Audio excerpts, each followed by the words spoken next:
Ittaqullah. Kesekian kali di hari Jumat sebegini, bersamalah memperbaharui iman dan takwa kepada Allah Ta'ala, agar kita semua sentiasa dilimpahi pahala yang tidak berkesudahan. Berfirman Tuhan dalam Al-Quran, "Walau annahum amanu wattaqaw lamathubbatun min indillahi khair law kanu ya'lamun." Allah berfirman dalam Al-Quran, maksudnya, dan jika mereka beriman dan bertakwa, pahala dari Allah pasti lebih baik sekiranya mereka tahu. Surah Al-Baqarah ayat 103.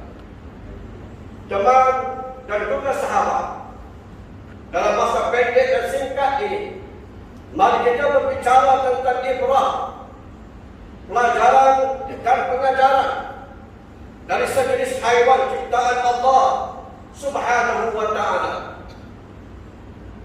yang bernama kura-kura. Di suatu hari, kura-kura berehat di tepi sebuah kolam sambil memerhatikan keindahan alam sekelilingnya. Ketika ia melihat sekumpulan kupu-kupu yang sedang berterbangan, maka kura-kura pun berkata, "Alangkah indahnya hidup kamu, wahai kupu-kupu, seindah warnamu. Adapun aku, dengan badan yang seburuk ini."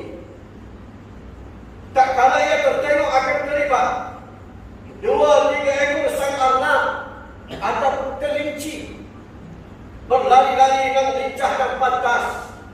Lalu ia berkata, "Alangkah indahnya, alangkah hebatnya si arnab itu.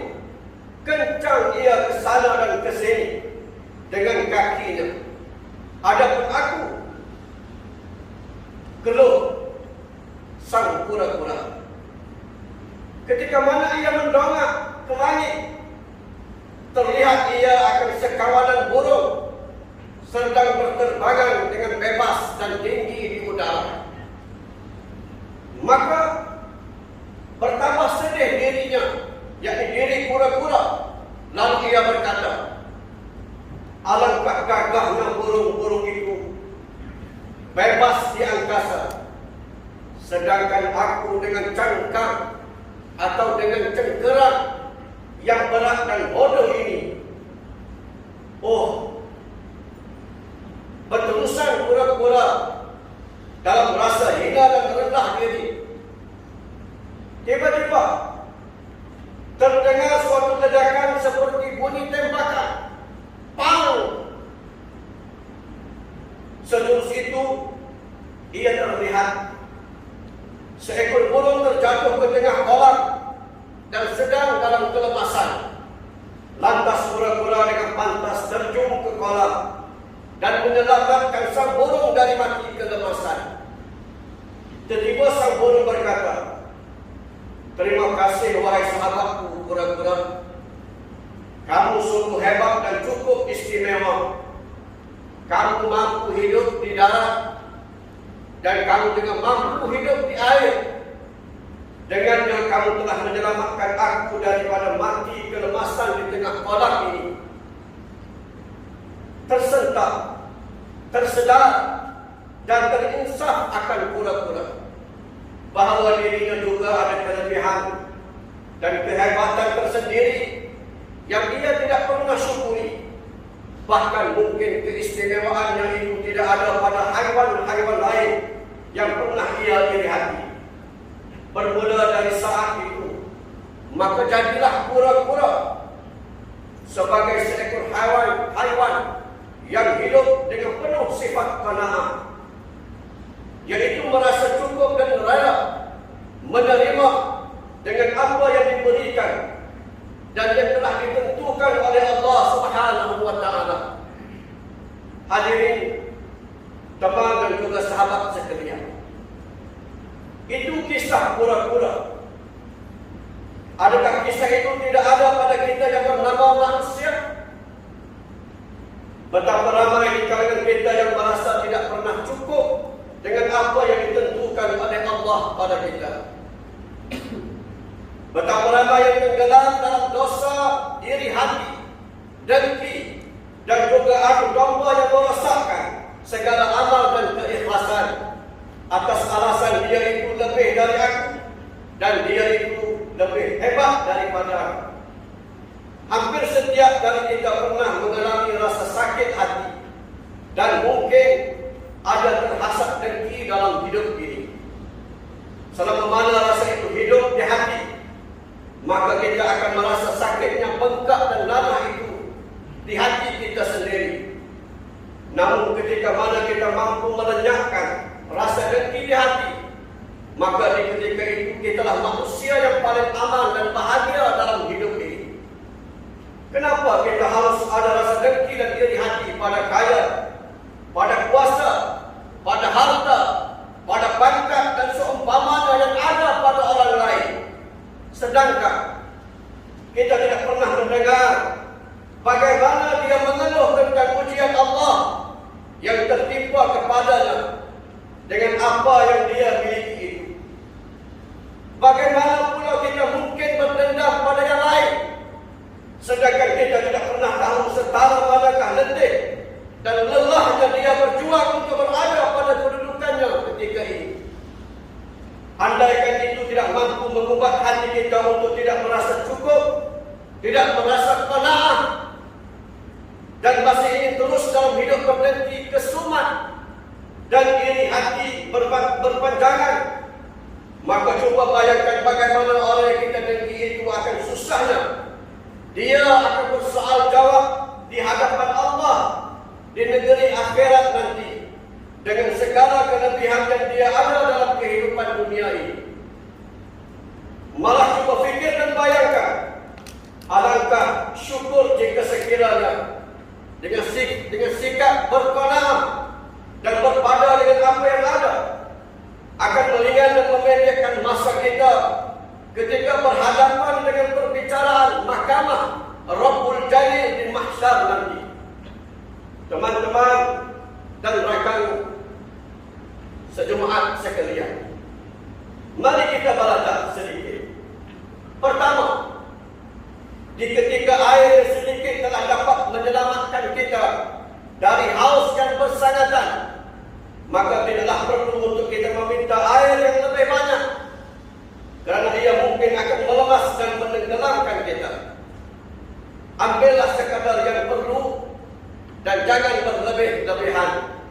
Allah Ta'ala berfirman dalam Al-Quran mengajarkan kita, wa kulu washrabu wa la tusrifu innahu la yuhibbul musrifin. Dan makanlah serta minumlah, dan jangan pula kamu melampau. Sesungguhnya Allah tidak suka orang-orang yang melampaui batas. Surah Al-A'raf ayat 31. Pelajaran kedua, belajarlah bahawa perasaan yang paling bahaya adalah rasa iri dan dengki, kerana ia akan melahirkan kebencian, manakala kebencian itu sebenarnya menjadi pembunuh diri sendiri secara senyap. Di ketika mana kita merasa lebih gagal atau lebih rendah, atau lebih miskin atau kurang segala-galanya berbanding dengan orang lain, usahalah merasa sedih dan kecewa, kerana dia tidak mampu merubah apapun. Tetapi kendalikanlah hati kita agar tidak membina permusuhan, tidak membina dengki, iri hati dan khianat. Ingatlah, semakin banyak kita biarkan kedengkian dalam diri, nescaya Allah akan menarik rezekinya dari kita. Adapun jika kita bersyukur dan berqanaah dengan apa yang Allah berikan, maka pasti dia akan menggandakan rezekinya buat kita semua. Dalilnya Allah Subhanahu wa Ta'ala berpesan, wa in ta'addana rabbukum la in shakartum la azidannakum wa la in kafartum inna 'adzabi lasyadid. Maksudnya, dan ingatlah ketika Tuhan kamu memberitahu, demi sesungguhnya Jika kamu bersyukur, nescaya aku akan tambahi nikmatku kepadamu. Dan demi sesungguhnya, jika kamu kufur, engkar, sesungguhnya azabku amatlah keras. Surah Ibrahim ayat 7. Pelajaran yang ketiga, dikala kita masih diselubungi dan dilitupi dengan rasa dengki yang menyempitkan jiwa, masih penuh dengan rasa benci yang membungkam, masih tebal dengan dendam yang mencengkam, atau dengan apa-apa rasa yang menyesakkan dada, maka di ketika itu ambillah ubat yang paling utara dan tenanglah ia ke dalam jiwa, biar ia meresap ke lubuk hati yang paling dalam. Bukalah Al-Quran, hayatilah kalam Allah satu demi satu, mintalah hidayah dari Tuhan kalam itu, sebutlah namanya banyak-banyak, berdoalah agar kolam-kolam tamak dan hadoba dalam diri mampu terkampus dan terhapus dengan air mata keinsafan serta ketenangan, sebagaimana firman Allah Ta'ala, alladzina amanu wa tatma'innu qulubuhum bi dzikrillah, ala bi dzikrillah tatma'innul qulub. Firman Tuhan yang bermaksud yaitu orang-orang yang beriman dan tenang tenteram hati mereka dengan zikrullah. Ketahuilah dengan zikrullah itu akan tenang tenteramlah hati manusia.